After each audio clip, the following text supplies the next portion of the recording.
Mesdames et messieurs, bonsoir et bienvenue à ce flash de 18h sur la télévision du Burkina. Michel Kafando s'entretient avec les Burkinabés vivant à Malte en marge du sommet sur la migration qui vient de se tenir à La Valette. Le président du Faso a eu des échanges avec nos compatriotes résidant sur cet archipel. Il a été notamment question des difficultés qu'il rencontre pour l'obtention du titre de séjour. La situation sociopolitique au Burkina a également été évoquée. La Cour de cassation reçoit du 109 deux présidents de chambre et 6 conseillers nommés en juillet dernier ont été officiellement installés dans leurs nouvelles fonctions. C'était ce matin à Ouagadougou au cours d'une audience solennelle, un renfort qui devrait permettre à la Cour de faire face avec plus de diligence aux multiples sollicitudes.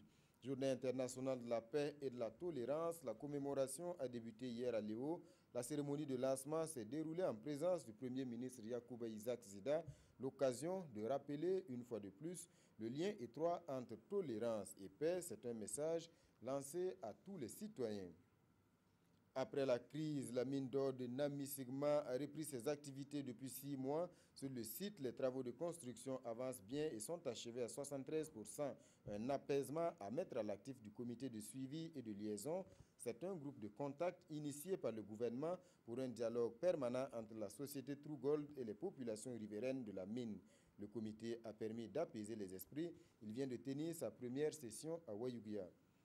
En 2014, le Burkina Faso a reçu 553 milliards de francs CFA au titre de l'aide au développement. C'est ce qui ressort d'un rapport présenté mercredi dernier à Ouagadougou. Ce volume connaît une légère baisse par rapport à 2013. La plus grosse part est revenue au secteur de la santé, à l'agriculture, l'eau et l'assainissement.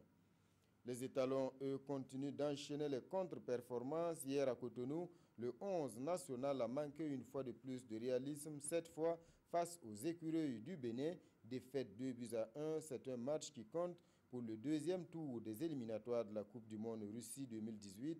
Le match retour se joue mardi prochain, le 17 novembre, au stade du 4 août. C'est la fin de ce flash de 18h. Je vous retrouve tout à l'heure pour le journal de 20h.